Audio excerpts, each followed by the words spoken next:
Semester second part 4 simple machine. हम जानते हैं कि कार्य करने में बहुत मेहनत लगती है और बल लगाकर कार्य को सरल तरीके से करने के लिए जिन युक्तियों का इस्तेमाल करते हैं हम उन्हें मशीन कहते हैं। मशीन वह साधक है जिस पर लगाए गए बल से अधिक कार्य किया जा सके। अब उदाहरण पे उत्तोलक एक प्रकार की मशीन है, जो लीवर कहते हैं इंग्लिश में। उत्तोलक एक सरल मशीन है जिसकी सहायता से कार्य करना सरल हो जाता है। अब उत्तोलक के 3 भाग हैं। पहला भाग आलंब है। ये वह भाग है, जैसे हम मान सकते हैं कि ये है। अगर इसको हम धागे बांध दें और इसको घुमा चाहो तो ये घूम जाता है। तो यानी उत्तोलक का वह भाग जिस बिंदु से हम उसे चारों ओर घुमा सकें, इस तरह चारों ओर घूम सकता हो, उसे हम क्या कहते हैं? आलंब कहते हैं। आयास, आपने तराजू देखा होगा। अब तराजू में 3 भाग ध्यान से देखें। पहली छड़, एक छड़ होती है और छड़ के ठीक केंद्र में ऊपर पकड़ने की रस्सी से होती है। तो वो तो हो गया आलंब, जहां से पकड़ रहे हैं। अगर आप इसे घुमाओगे तराजू घूम जाएगी। अब 2 भाग होते हैं, 2 पलड़े बोलते हैं। एक भाग पर हम वजन रखते हैं और उस वजन को तोलने के लिए दूसरे भाग पे हम बाट रखते हैं। अब बाट जो है वो बल का कार्य करता है, यानी अधिक से अधिक बोझ को उठाने के लिए जहां पे बल को आरोपित किया जाएगा वो भाग उसका आयास कहलाएगा। तीसरा भाग, यानी वह भाग जहां पर भारी बोझ रखा हुआ है, इसे तोलना होता है, उस भाग को हम कहते हैं भार। अब आलंब को हम दर्शाते हैं F से, आयाम को दर्शाते हैं P से और भार को दर्शाते हैं W से। उत्तोलक 3 प्रकार के होते हैं। उत्तोलक, अब आपके यहाँ जो उत्तोलक है वो 3 प्रकार के हैं। पहला उत्तोलक है प्रथम उत्तोलक, द्वितीय उत्तोलक और तृतीय उत्तोलक।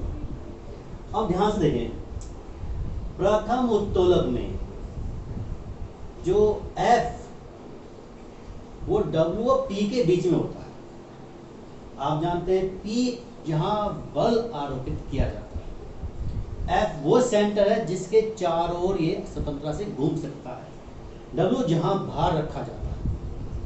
यहां पर जो A और B भुजा है, A भुजा को हम इफेक्ट आर्म कहते हैं, यानी जहां बल वाली भुजा, और इसे हम लोड भुजा यानी भार वाली भुजा कहते हैं। यहाँ पर W/P बराबर A/B के, यानी कह सकते हैं कि यहाँ लगभग बराबर हो सकता है, और अगर ये बराबर होगा तो इससे कार्य अधिक आसानी से किया जा सकता है। तो यहाँ से कार्य W/P हो गया। उदाहरण है इसमें सीसॉस है, क्रॉस बार है, कैंची है, प्लास है, सदासी है, नेल कटर है, डंडुला है। ये झूला होता है, तख्ते वाला झूला जिसमें बच्चे झूलते हैं, जो इस तरह सेंटर होता है और इस तरह झूलते हैं। अब इसका उदाहरण आपके सामने है प्लास। ये प्लास आपके सामने है। अब यहाँ ध्यान देंगे, हम कोई भी चीज अगर प्लास का इस्तेमाल करते हैं तो उसे हम कहाँ रखते हैं? उसे हम यहाँ रखते हैं। तो ये हो गया W,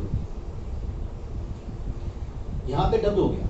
अब ये सेंटर देखो, जिसके चारों ये घूम रहा है, ये घूम रहा है इससे, ये हो गया इसका F आलंब। और आयास जहां से बल लगाया जा रहा है, यहां से हम बल लगा जा रहे हैं। अब इसमें देख लो, भुजा बड़ी भी हो सकती है, छोटी हो सकती है, सब हो सकती है। तो यहाँ इस तरह चलता है। ये लगभग बराबर हो भी सकती है और नहीं भी हो सकती है। तो इसमें हम दोनों चीज लेते हैं, इक्विवेलेंट भी लेते हैं और नहीं भी लेते हैं, इस तरह कर देते हैं। तो ये बराबर हो भी सकती है और नहीं हो सकती, दोनों काम होता है। तो ये इज, या हम दूसरा इसमें दिखा सकते हैं, ग्रेटर देन एंड इक्वल दोनों कर सकते हैं। ग्रेटर देन एंड इक्वल हो सकता है ये चीज। तो फिर ध्यान दें, उदाहरण आपके पास ये प्लास इसका उदाहरण है। यहाँ पे हमने इसमें क्या रखा है? भार यानी W, ये होगा इसका F यानी आलंब, और ये इसका होगा आयास। यहाँ पे हम वजन रखते हैं, ये इससे घूमता है इसके चारों ओर, और यहाँ से हम बल लगाते हैं। दूसरा आपके पास होगा द्वितीय उत्तोलक। इस उत्तोलक की खास बात यह है कि इसमें भार को बीच में रखा जाता है, आलंब और आयास के बीच में। देखो भार यहाँ पे और उसमें ध्यान देना, इसमें जो इफेक्ट भुजा है, ये इफेक्ट भुजा जो होती है, कहते हैं जो हमारी आयस भुजा है वो बड़ी होती है। इसका आपके सामने यांत्रिक कार्य वही है, W/P है, और W/P का यानी जो यांत्रिक कार्य है वो एक से ज्यादा होता है। तो एक से ज्यादा मतलब यहाँ बल लगाने पे कार्य अधिक होगा। इसका उदाहरण आप जो है, इसमें नींबू निचोड़ने की मशीन है आपके सामने दिखाई दे रही है, ये है नींबू निचोड़ने से। अब इसको इस तरह डायग्राम के ऊपर यहाँ ध्यान देंगे, ये एक वो भाग है, यानी ये जो सेंटर ये है इसका आलम्ब, यानी इसके चारों से घुमाया जा सकता है। तो ये सेंटर भाग इसका F, यानी ये वाला भाग जिसके चारों से घुमाया जा सकता है। यहाँ बीच में W आ गया भाग, यहाँ नींबू रखते हैं, उसे हम निचोड़ते हैं, तो ये बीच में आ गया। और दाब यहाँ से लगाते हैं, यहाँ से बल लगाएंगे, यहाँ से बल लगाएंगे, तो होगा P। तो फिर ध्यान दें इस डायग्राम के अकॉर्डिंग ये कौन सा भाग हो गया, F यानी आलम्ब, और इसका ये वाला भाग जो बीच में आ रहा है क्या कहलाएगा, W, और ये कौन सा हो गया, P। अब ये ध्यान दें, यहाँ से यहाँ तक भुजा, यहाँ से यहाँ तक की भुजा ये को दिखा दे, ये इसकी कौन सी होगी, इफेक्ट आर्म होगी, जो होगी A हमेशा बड़ा हो, यहाँ से यहाँ तक काउंट किया जा रहा है, जबकि जो लोड भुजा है उसे इक्वल नहीं काउंट किया। मेन चीज यही आपके इस तरह हम नींबू को निचोड़ते हैं। तीसरा आता है तृतीय उत्तोलन। इसमें जो P है यानी जो हमारा आयस है वो हमेशा F और W के बीच में रहता है। यांत्रिक कार्य वही है, इसमें W/P रहता है, लेकिन यहाँ यांत्रिक कार्य का मान 1 से कम होता है, जिसका से यांत्रिक हानि होती है, यानी कभी कभी बल ज्यादा लगाता है, कार्य कम भी होता है। उदाहरण के तौर पर है चिमटा। अब आप ध्यान से चिमटा, ये इस तरह देखेंगे, यहाँ पर ये है इसका F, यानी ये इसका F केंद्र है, यानी आलम जिससे चारों घूमता है, यहाँ से चिमटी हो चिमटा हो यहाँ से। अब बल हम कहाँ लगाते हैं, हम यहाँ से पकड़ते हैं, यानी इस तरह, तो ये हमारा यहाँ से बल लगता है, ये यहाँ से, तो हो गया ये P यहाँ पे आ गया, F यहाँ पे आ गया। और जो भी हम पकड़ते हैं वो इस भाग से पकड़ते हैं चिमटे का, तो यहाँ से पकड़ते हैं इस तरह। तो ये आपका तीसरे प्रकार का उत्तोलक होगा, चिमटा हो गया, चिमटी हो गया। इसमें बहुत सारे उदाहरण आपके सामने लिखे हुए हैं, आप उदाहरण को देखकर जब पढ़ेंगे तो ज्यादा अच्छे से समझ में आएगा। घिरनी, पुली, घिरनी जो होती है वो भी 2 प्रकार की होती है। पहले घिरनी कहते हैं किसे, आपने देखा होगा, पहले कुओं में से पानी निकालते हैं, या जहाँ पर रेल के कारखाने हैं या हैवी जहाँ मशीनें बनती हो तो वहाँ भी घिरनी का उपयोग किया जाता है। घिरनी आपके सामने बनी है, 2 प्रकार की होती है। पहली घिरनी जो है आपके सामने दिख गया है कि इसमें F जो होता है वो W और P के बीच में होता है। इस भाग W यानी कुएं में से जो बाल्टी पानी भर के आ रहा है उसे हमने भार कहा है, और जिस रस्सी से हम खींच रहे हैं उसे हमने आयस यानी बल की दिशा कहते हैं, और ये घूम रही है उसका वो आलम्ब हो गया। घिरनी की सहायता से कुएं से पानी निकालना, वजन को ऊपर के उठाना आसान हो जाता है। यहाँ पर यांत्रिक लाभ होता है W/P होता है, या N-1 W/P। N जो है यहाँ घिरनी की संख्या है, कितने चक्कर लगाती है उसकी संख्या होती है। दूसरी घिरनी, इसमें भी सेम वही कंडीशन है कि F जो होता है W और P के बीच में होता है। इसका यांत्रिक जो कार्य है वो है W/P-2। यहाँ फिर कह रहे हैं N जो है वो आपका घिरनी की संख्या होती है। इसमें बस यहाँ अंतर देखना है कि यहाँ पे आयाम हम नीचे को लगा रहे हैं, वहाँ ऊपर की ओर जा रहा है।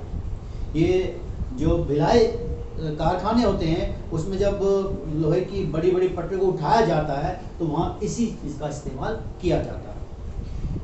इसमें जो घिरनी है दोनों में काम को सरल कराने के लिए इस्तेमाल होती है, और आपको शायद इससे उदाहरण याद आ होगा, F W और P के बीच में कौन से प्रकार के उत्तोलक में था।